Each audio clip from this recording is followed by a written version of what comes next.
If you're sitting comfortably now, maybe wrapped in a warm blanket, with the soft glow of your screen lighting up your room, I want you to imagine something very different. Imagine waking up with the feeling that the cold has climbed into your bones and made a home there. Imagine opening your eyes to darkness, not because the sun hasn't risen, but because there are no windows big enough to let in real light. Imagine the smell of smoke, damp straw, old wool, and bodies that have worked too hard for too long. That was my morning every morning, and let me tell you, my friend from the future, you wouldn't last a day. And that's not an insult, it's just the truth. Don't get me wrong, I don't think you're weak. Far from it. You live in a world with machines and wires and glowing rectangles that talk back to you. You survive noise I can't imagine, rules I don't understand, and dangers that I suppose must be as invisible as the wind. But my world was sharp, cold, heavy, and it didn't care whether you were ready or not, it simply greeted you. I'll start from the moment a day begins, because it wasn't morning sun that woke us. It was the sound. Someone coughing, someone stirring, a child sniffing, a chicken scratching at the dirt floor because it had somehow squeezed through a crack in the wall during the night. The fire, which never truly slept, would murmur its last embers in the corner. If you were lucky, the smoke from the hearth had risen enough to not sting your eyes when you opened them, but most days, luck was a strang. The cold was the first thing you'd notice. Not the kind of cold you can chase away by tugging your blanket higher. No. This cold was something that lived with you. It was the kind that made your fingers stiff even under furs, the kind that kept you moving because stopping meant freezing. We slept close family huddled like animals, not out of sentiment but necessity. If you slept apart, you'd wake with frost on your breath and maybe not wake again at all. The floor, of course, wasn't a floor like yours. It was earth, packed down by years of footsteps and spilled water and the shuffling of tired feet. Sometimes it froze. Sometimes it turned to mud. But it was always uneven, always breathing out the smells of a life too crowded together. You'd step on it barefoot in the morning, and the shock of the cold would send a ripple up your spine. You'd wake instantly. No coffee required. Before we could start the day, we had to check on the fire. That was the heart of the house, the only thing standing between life and death in winter. We kept it alive through the night by feeding it whatever we could spare, usually little more than twigs or dried dung. If it died, well, you'd spend the first hours of your morning trying to coax a flame from cold ashes and flint that never wanted to cooperate. Sometimes it felt like fighting a stubborn old spirit, and if the fire refused to return, then you worked faster that day, because cold makes people slow, and slow people don't last long. Now I imagine your morning begins with choices: what to wear, what to eat, whether to shower or not. We had no such luxuries. Our clothing was what we had, and what we had was usually damp. Wool that smelled like the sheep it once belonged to. Coats patched so many times they looked like a map of different winters. We didn't dress for style. We dressed to not die. Food? Well, a morning meal in winter was a matter of hope. If you had porridge left over from the night before, you considered yourself blessed. Most mornings we ate whatever we could manage. A crust of bread so hard you could chip a tooth on it. A thin soup that tasted mostly of water. If you were lucky, there'd be a smear of fat or a scrap of dried vegetable. Hunger was an old friend, annoying, always hanging around, never satisfied. You might think, hearing all that the day's worst was behind us once we left the house. Oh no, that was only the beginning. Stepping outside into the winter air was like stepping into another world. The wind didn't simply touch you, no, it slapped you, tugged at you, bit into you like a wolf showing its teeth. Your world today might tell stories about nature being gentle, healing, peaceful. Our world didn't lie to us. Winter was our enemy, and we respected it, because disrespecting it meant dying early. And that wasn't even the work yet. That was just the walk to the work. The fields were quiet in winter, but that didn't mean we rested. A day without work meant a day without survival. There were animals to feed animals that relied on us even when we ourselves barely had enough. There was wood to chop, snow to shovel, tools to mend, clothing to repair. If you didn't keep busy, the cold punished you for it. If you did keep busy, the cold punished you anyway. Sometimes I think about you, someone from centuries ahead trying to live even a single sunrise in my village. Not out of cruelty, but curiosity.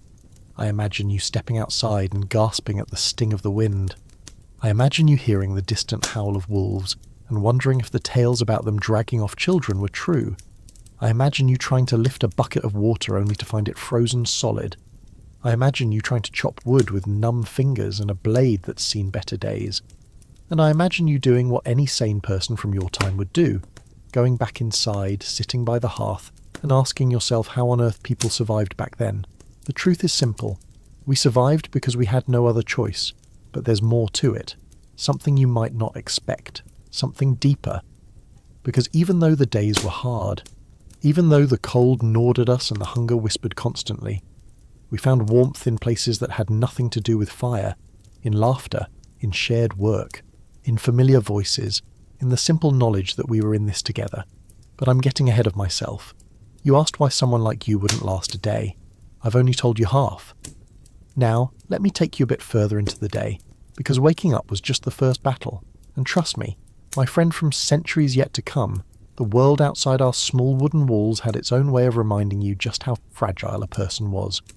Especially in winter. Especially in a place where the rules of life were not written on paper, but carved into the air, the earth, and the bones of everyone who lived there. If you were standing beside me back then, right outside my hut, you'd probably think the whole village looked asleep. Snow blanketed everything, soft on top but hiding sharp ice beneath. Roofs sagged slightly under its weight. Smoke trickled lazily from crooked chimneys. The sky had that pale, washed-out colour that only appears in deep winter, when the sun seems too tired to truly rise. But it wasn't peaceful, not the way you'd imagine. No, it was the quiet of necessity. No one wasted steps. No one wasted breath. We moved like people who knew that winter watched us with hungry eyes. The first task of the morning was usually the animals. You, with your warm supermarkets and your food wrapped in neat little packages, might not realise this, but animals were survival. If the animals perished, the village perished with them. Cows, goats, pigs, chickens. Each one was a treasure, worth more in winter than gold. Gold couldn't keep you warm, couldn't feed you, couldn't pull a plough when spring thaw returned. Their breath rose in little puffs as we entered the barn's puffs that mingled with the thick smell of hay, manure and damp wood. The animals would look at us with wide, simple eyes. They were cold too, and hungry, always hungry, much like us. We fed them first, always. A man who fed himself before his animals would be judged harshly, not only by neighbours but by fate. A hungry animal is a dead one, and a dead animal is a sign that the man who owned it cannot be trusted with life. The water troughs, of course, were frozen solid every morning, so we'd take heavy iron tools and smash the ice until our arms ached.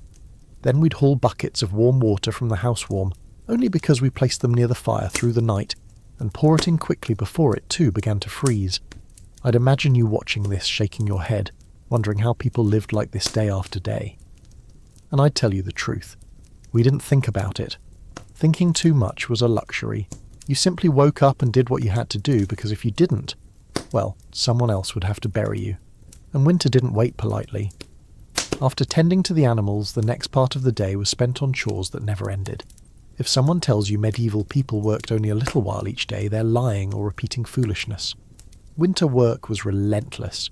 Chopping wood, for example, wasn't something you did once a week. You did it constantly. Wood burned fast, especially the cheap, wet, half-rotted wood most of us had access to. You'd chop until your gloves stiffened with frost, and your breath came out in great clouds. The sound of the axe splitting through logs echoed through the village like a heartbeat, one swing at a time. You'd probably try it yourself, lift the axe with confidence, thinking of it like a tool from your modern gyms. But an axe is no dumbbells. It bites back. It twists wrong in your hands. It punishes you for every mistake. And after 10, maybe 15 logs, you'd be exhausted. We chopped hundreds. Then there was mending. Everything needed mending. Wooden tools cracked in the cold. Leather straps grew stiff and brittle. Buckets leaked. Roofs sagged. Doors warped. And clothing. Oh, the clothing. You might own a closet full of choices, but we had one. Maybe 2 sets of winter garments. And winter had a nasty habit of tearing holes in things. Your mittens would wear thin from rope work. Your boots would split at the seams. Your cloak might catch on a stray branch or nail. We repaired everything with clumsy needles made of bone or metal, using thread spun from whatever fibres we had left. It was slow work, hard on the fingers, but it kept us alive. Then came one of the most important winter tasks, checking on neighbours. You might imagine that we lived like isolated islands, each family shut in their tiny home. But that's not how it worked. Survival wasn't individual, it was shared. A village was like a single creature, with many limbs and many hearts. If someone failed, the whole body suffered, so we made rounds. Not official, not ordered, just quiet visits. You'd knock on a wooden door, sometimes very lightly so as not to wake anyone if they were sleeping. You'd listen for movement, hope for it. Hope that the people inside were alive, that the children weren't sick, that no one had fallen ill to the winter fevers that swept through crowded rooms like thieves. I remember opening doors and stepping into houses colder inside than the air outside. Fires dead, faces pale, families curled together because they didn't have enough strength to do much else. And in those moments you shared what you could, a bit of food, a handful of kindling, a spark from your own ember, a helping hand to get the hearth alive again. You, with your modern independence, might find it strange. But in my world, independence was useless. Community kept us breathing. Speaking of breathing, winter took that too sometimes.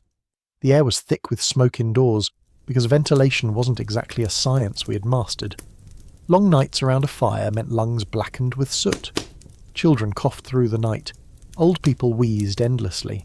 And most of us died long before the ages you consider normal. Illness wasn't an inconvenience. It was a threat. A cough could mean a chest infection. A fever could mean death. And we had no doctors nearby. No medicine beyond herbs and prayers. You wouldn't last a day, but not because you're weak. Because your world has shielded you from how sharp life used to be. And ours had no padding at all. Around midday, if we were lucky, the sun showed itself. Not warmly, no, never warmly, but enough to cast a faint glow over the snow. Enough to remind us that time was passing, even if slowly. That day was still separate from night. Meals were taken when work paused, not when hunger struck. Hunger was constant, but pausing work, that was rare. By the time you reached the middle of the day, your hands would be numb, your back would ache, and your stomach would feel like a hollow drum. And still the work continued. The cold didn't care if you were tired. The chores didn't care if you needed rest. And the rules of our world, they were simple. Work or perish. Help others or watch them perish. Respect the cold or join the dead beneath it. That's what I meant when I said you wouldn't last a day. And again, I don't blame you. You might think that cold was the worst part of living in medieval times. And I understand why. Cold is sharp, cruel, immediate. But let me tell you something. Honestly, hunger was worse. Hunger was patient. Hunger was clever. Hunger learned your weaknesses and whispered to you when you were tired. It crept into your thoughts, your bones, your dreams, and winter. Winter made hunger into a companion that never left your side. By the time midday arrived, every person in my village had already eaten less than your smallest snack. Maybe a crust, maybe a spoon of broth, maybe nothing at all. And remember, we worked harder than most people in your time will ever work. That combination, hunger and labour, carved us into different creatures. I don't mean that it made us cruel. No, hunger didn't make us monsters. It made us aware. Aware of how fragile life was. Aware of how important every grain of barley was. Aware that nothing, absolutely nothing, could be wasted. So let me take you through what midday felt like. Imagine standing in an open field of white. The snow goes up to your shins in some places, to your knees in others. The wind keeps tugging at your cloak, making it flap like a torn wing. Your stomach has been growling for hours, but you already know there's nothing waiting for you until later. You grit your teeth, not because you're angry, but because that tiny bit of tension warms your jaw for a moment. You keep moving, because stopping makes the hunger louder. And then, finally, you return to the house to eat.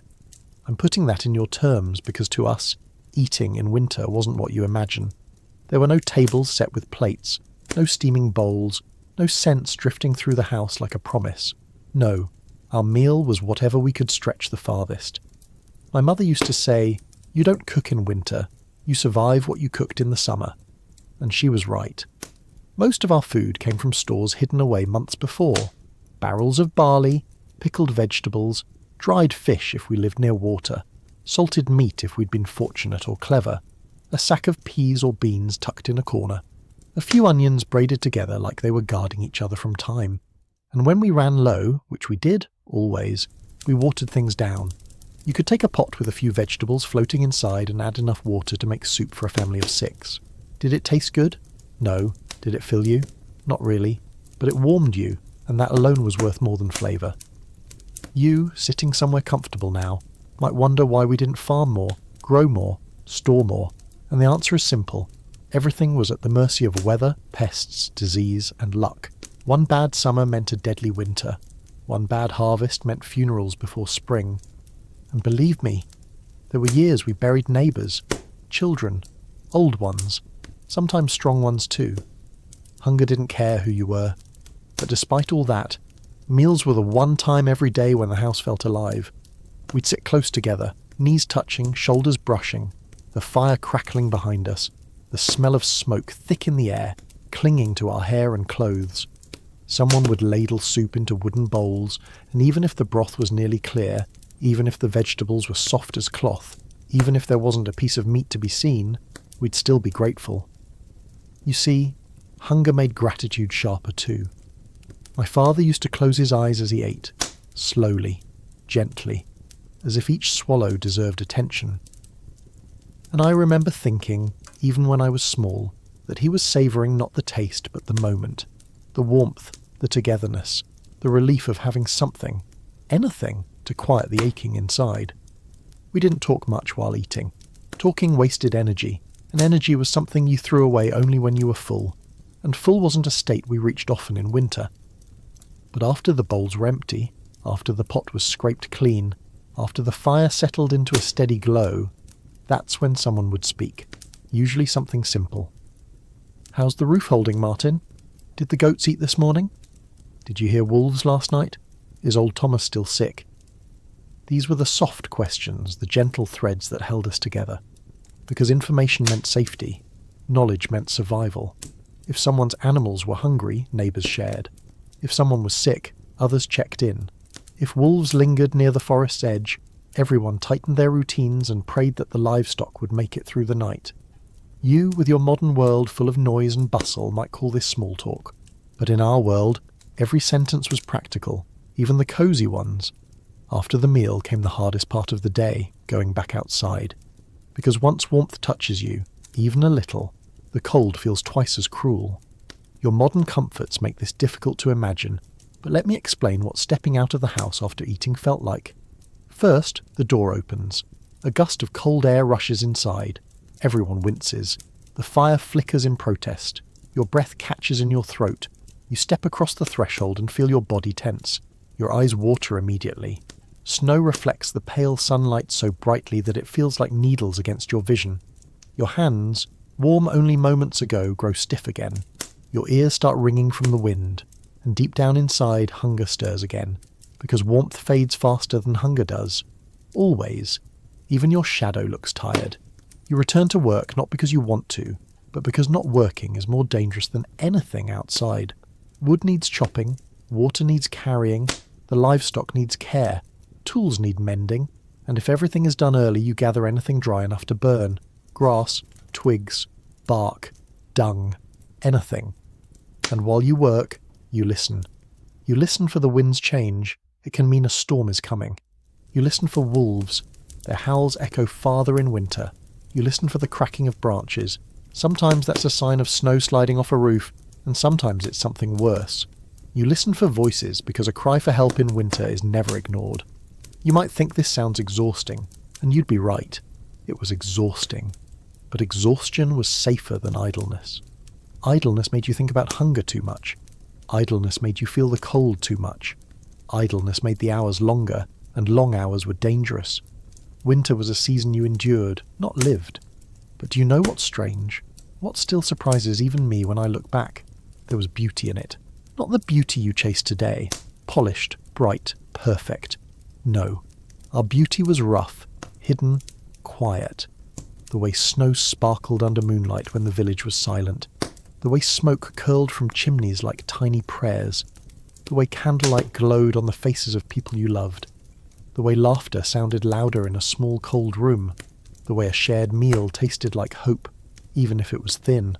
the way community felt like a shield against nature itself. But beauty doesn't fill your stomach, and it doesn't keep your fingers warm. So we noticed it, respected it, then kept working. Because the truth is simple.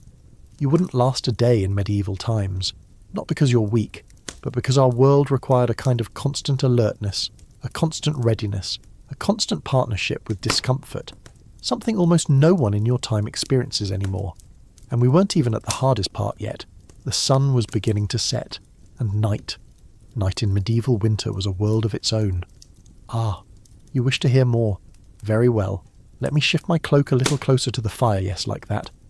The night grows colder the longer one speaks of things long dead, and strangely enough the memories feel colder too.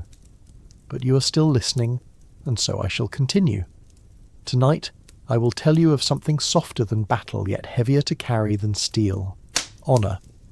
A word you modern folk sometimes use lightly, like a ribbon tied around a gift when for us it was the rope that bound our lives, too tightly at times. You might think that a knight's greatest burden is war, but truly it is expectation. From the moment a boy showed even the slightest hint of courage, or perhaps merely stood up straight in front of the wrong lord, his path was no longer his own. He belonged to the hall, to the sword, to the code written not on parchment but into the marrow of every noble house. I was one of those boys. You have heard much about the daily hardships, mud, sickness, hunger, cold. But the weight inside, the invisible one, that was worse. Let me explain. A knight is taught that his life is not his own, not his mornings, not his evenings, not his rest, not even his thoughts. Every action is tied to a duty: protect the weak, obey your liege, keep your word, uphold your name, never admit fear, never show doubt, never break faith, never stain your lineage, never betray your oath. Never, never, never. You see? Even now, saying it all aloud, the list feels endless. A knight might survive a battlefield with a sword in his hand, but could he survive his own shame? Ah, that is another matter entirely, and many men could not. You modern folk think shame is something like embarrassment. No. Shame, in my time, was death of the spirit. Worse than being wounded. Worse than losing a hand, or an eye, or even your title. A dishonoured knight would rather vanish into the woods or wander the roads as a broken thing than return home with his name stained. Yes, names mattered that much. But why am I telling you this? Because this pressure, this silent hammer shaping us day by day, was something even strong men often crumbled under. And you, with your modern comforts and freedom of choice, you would find it suffocating. Absolutely suffocating. Let me show you what I mean. When I was 19, little older than you, I faced my first true test of honour. Not a duel, not a battle, nothing glorious. It was something far quieter. A villager, a thin, desperate man, had been caught stealing a sack of barley from my lord's granary. Hunger had driven him to it, and I could see it in his trembling hands, in the dull glaze of starvation in his eyes. His wife stood behind him, clutching a child who looked smaller than he should have been. I pitied them, deeply. They reminded me of my own family before I was taken as a page, but pity was not part of my duties. The law was simple. Theft from the lord was theft from the entire fief, and the punishment was harsh branding, sometimes maiming, though my lord was not as cruel as some. Still, he expected discipline, and discipline meant that I, a squire soon to be knighted, must bring the thief to the manor and present him for judgment. If I hesitated, I would be seen as weak. If I questioned my lord's justice, I would be insolent. If I let the man go, I would be a traitor. Your world loves heroes who defy rules for the greater good. Ours did not. A knight who followed his heart instead of his oath was no knight at all. So I stood there in the road, my hand on the starving man's shoulder, feeling his bones under his coat. The child's quiet whimper cut deeper than any blade, and our young, scared of disappointing everyone above me, took him anyway. Honour demanded it. Or so I believed then. He was judged. Not killed, but punished. His family survived. Barely. I visited them later with bread I bought with my own coin secretly, because helping them openly would have been seen as undermining my lord's authority. Even charity had rules. Why am I telling you this? Because this is what would break you. Not the mud on your boots, not the cold stone walls, not even the bitter ale or the hard beds, but the idea that your life, your choices were not yours. You modern folk live in a world of maybe and why not, and I can choose. In my world, the choices were already chosen long before you were born. If your father was a tanner, you were likely a tanner. If he was a miller, you would smell of grain all your life. If you were a noble-born boy with potential, you would fight or die trying. If you were a noble-born girl, your marriage was your battlefield. Duty, duty, duty, enough to crush a soul like a stone wheel crushes grain. But, and here is the strange part, honour was also what held us together. You see, when you live in a world as uncertain and brutal as ours, having a code, even a rigid one, is a kind of light. A north star, something steady when storms come, something to die for, yes, but also something to live for. If you had no honour, you were nothing. If you had honour, you belonged. And belonging is a powerful thing. Many a knight died smiling because he believed he had done his duty. It gave meaning to a life that otherwise might feel unbearably harsh. But would you have endured it? Would you accept a world where your word once spoken bound you tighter than chains? Where an insult to your family might demand a duel? Where breaking an oath could doom your children's reputation for generations? Even the strongest modern soul would bend under that kind of weight, and you, no offence, friend, are far more used to freedom than discipline. Now, lean back. Let the fire whisper a little while I sip what remains of my mead. The night is not over, and there is more for you to hear about loyalty, fear, companionship, and the small joys that kept us sane. You're still awake, or perhaps drifting somewhere between waking and sleep, that pleasant middle ground where my world and yours blend like ink swirled into warm water. Let me speak softly then, so my words settle gently on your mind, like fallen leaves on still water. Tonight, I want to tell you about travel, not the modern kind, with wheels humming on smooth roads, nor the flicker of screens showing maps in glowing colours. No, I mean the old way, the medieval way, the way that carved calluses into our feet and patience into our souls. For a knight, or any man, really, the road was a familiar but unforgiving companion, a long wandering line across the land pulling you forward whether you wished it or not. And you, well, you would not last long on those roads, not because you are weak, but because the world has changed, softened, smoothed over the edges that once tore at a traveller like thorns. Let me show you what I mean. The road was not a place, it was a trial. When you picture roads of my time, you might imagine a quaint dirt path between fields. But no, our roads were more like suggestions, a line of trampled grass or a muddy scar across the countryside.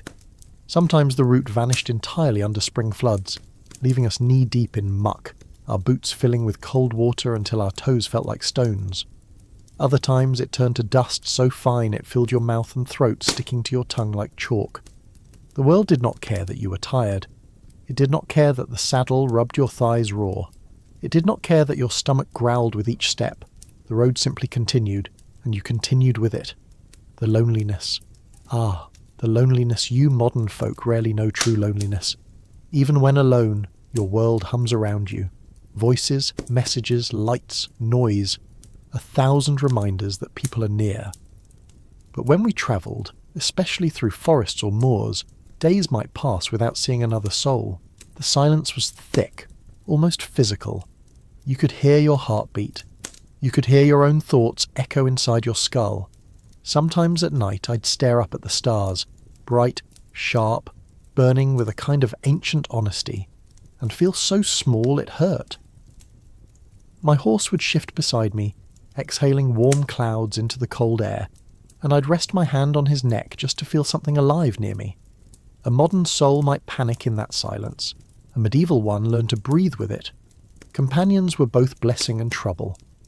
When you did travel with others, fellow knights, soldiers, pilgrims, merchants, the silence became noise, but not the peaceful kind.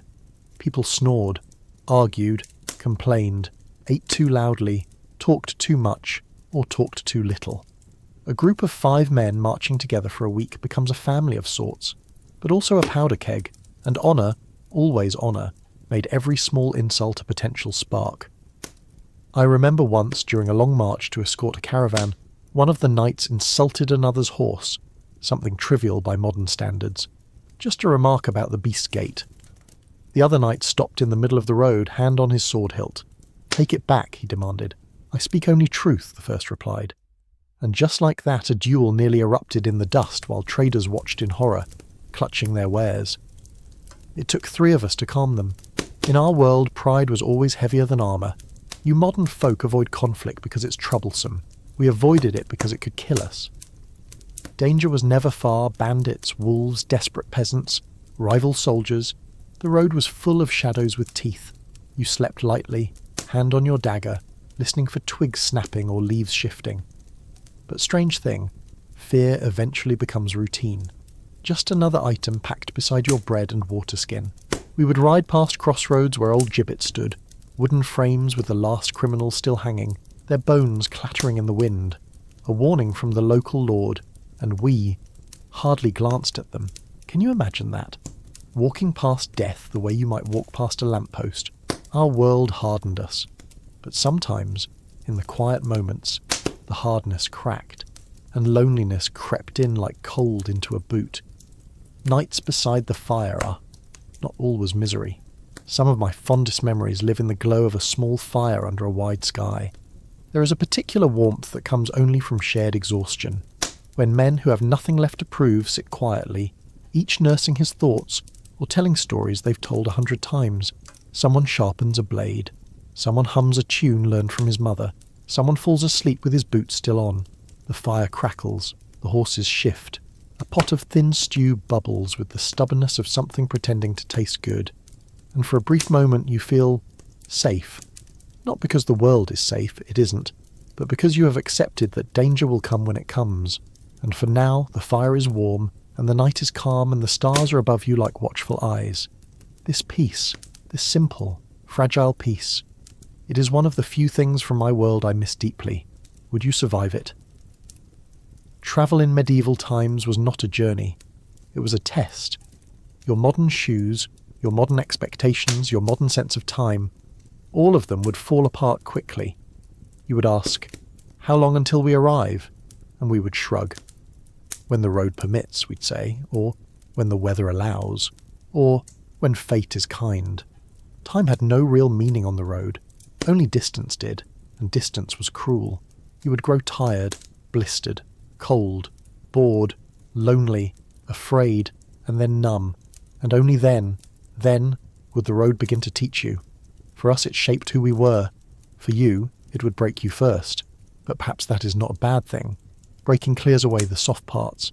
Then the world can begin rebuilding you. Ah, I speak too much. The fire is dipping low and my throat grows dry. Let us rest here for a moment. When you're ready, I will tell you in the next part about the bonds between knights, the strange brotherhood formed under steel and hardship, and why friendships in my world were both sharper and deeper than in yours. Settle in close to the fire again. Let the flames stretch and curl in your imagination. Slow, lazy fingers of light tracing shapes on the walls of the night. My voice will be soft, steady, like the rhythm of a horse's hooves on an empty road. You've followed me far already, and the path ahead winds gently through one of the strangest parts of medieval life, the bonds between men, especially those who wore steel. You see, in my world, companionship was not a luxury, it was survival. You modern folk can switch friends with a click, join groups, leave them, drift apart without ever saying a word. But for us, men were tied to each other by more than accident or convenience. Your life might depend on the man riding beside you, on his courage, his steadiness, his ability to put himself in danger to shield your back. And that shapes you. It shapes everything. Let me explain. The strange brotherhood of steel knighthood, at least as people romanticize it today, looks like glory. Banners, victories, feasts, noble quests. But the real truth, the truth only those who lived inside armor understand, is that there is nothing romantic about steel. Armor is heavy, suffocating, loud. When you walk in it, the metal groans. When you fall, it punishes you. When you fight in it, it steals your breath. And when rain gets into the joints, it becomes your personal torture device. But here's the strange part. Those who endured this together became bonded in a way that is difficult to describe to anyone from your time. Imagine sweating beside someone until the both of you smell so foul even dogs avoid you. Imagine fighting with someone, hearing his breath rattling inside his helmet, hearing him whisper prayers you were never meant to hear. Imagine lifting him when his legs fail, or sharing your last water with him because he's too ashamed to ask. That kind of closeness has nothing to do with friendship as you know it. It is more like recognition, a shared truth. Two men who stand on the same thin edge between life and death. That edge does not lie. You quickly learn who you can rely on, and who will run. And perhaps this will surprise you. In a world full of brutality, men cherished loyalty dearly, fiercely, sometimes too fiercely. Trust earned in silence. We did not speak of loyalty, we lived it. A nod meant more than a speech. A hand on the shoulder could hold more weight than a book full of promises. I remember a man named Theron, a big fellow with a laugh so loud it frightened birds from the trees. But in battle he grew silent, a kind of silence that hums with focus. Theron never bragged, never boasted, never made a grand show of bravery. He simply did what needed doing. On one march, a fallen branch struck me as I rode beneath the trees. It sliced my arm open, deep and sudden. Pain shot up to my shoulder, white and blinding. I nearly fell from the saddle. Theron grabbed my reins with one hand and my armour collar with the other, holding me upright as if I were made of nothing but sticks. He rode beside me for hours afterward, saying nothing, just keeping me steady. We barely spoke that evening, but something changed. He knew I trusted him. I knew he trusted me. Modern folk often think closeness comes from deep conversations or shared interests. But in my time, closeness came from shared burdens. Silence built bonds louder than words, but loyalty had a darker side. When honour means life, betrayal means something closer to death. Not of the body, but of the spirit. Let me tell you a quiet, uncomfortable truth. Men in my time were terrified of shame. More than pain, more than loss, more than war. Shame could stain a family name for generations. It could twist your legacy into a warning for others. It could undo everything you'd ever tried to become. So when betrayal happened, even a small betrayal, it cut deeper than any sword. I once rode with a man named Rogial, known for his bright charm and silver tongue. Friendly, quick to laugh, the sort who made the worst campaign feel like a festival. But charm can hide rot, and his loyalty was only as strong as his hunger for reward. During a border skirmish, he abandoned his post to chase plunder, a purse of coins dropped by a fleeing merchant. His absence nearly cost another knight his life. When word spread, something changed in camp. Men who once welcomed him to their fires now turned away. Conversations died when he approached. Even Theron, warm-hearted as he was, stood up and walked off the moment Rogel sat beside him. In our world, that silence was a sentence. A king could forgive treason, a priest could forgive sin, but a soldier rarely forgave betrayal. Rogel lived, but he did not belong anymore. A knight without trust is like a blade without a grip, sharp but useless. Friendships formed under storms. Still, for all the dark moments, there were bright ones too. Some friendships were so strong they felt carved from oak, sturdy, steady, shaped by storms rather than sunshine. Take Lorien, for instance. Young when he joined us, hair golden as wheat, eyes too soft for war. I pitied him at first, but he carried a quiet strength inside him, the kind that grows in people who've known hardship without showing it. Once, during a long winter march, snow fell so thick and heavy we could barely see the horse ahead. Men stumbled, slipped on frozen earth, cursed the wind tearing at their cloaks. I was shivering so hard my teeth ached. Suddenly my reins tightened. Lorien had ridden ahead, dismounted, and forced me beneath a rock ledge I hadn't even noticed through the white blur. Then, without a word, he pressed his own cloak into my hands and walked back into the storm, fetching wood for a fire. He was frostbitten when he returned, but when I tried to thank him, he only smiled. "We survived together," he said, as though it were obvious. In such moments, brotherhood became more than a word. It became a warm, living thing, something that wrapped around us even when winter tried to break us. Would you have fit into such a brotherhood? Perhaps, but perhaps not easily. Modern life teaches independence, A good thing in many ways, but it also teaches distance. You are encouraged to stand alone, do your own thing, go your own way. Our world punished such thinking. You could not survive alone. You needed others, their hands, their strength, their courage. To be a knight meant carrying others' weight as well as your own. It meant sharing food even when hungry. It meant offering your life without thinking twice. It meant trusting, fiercely, and being worthy of trust in return. Loyalty was a fire, warm if nurtured, deadly if broken, in the end.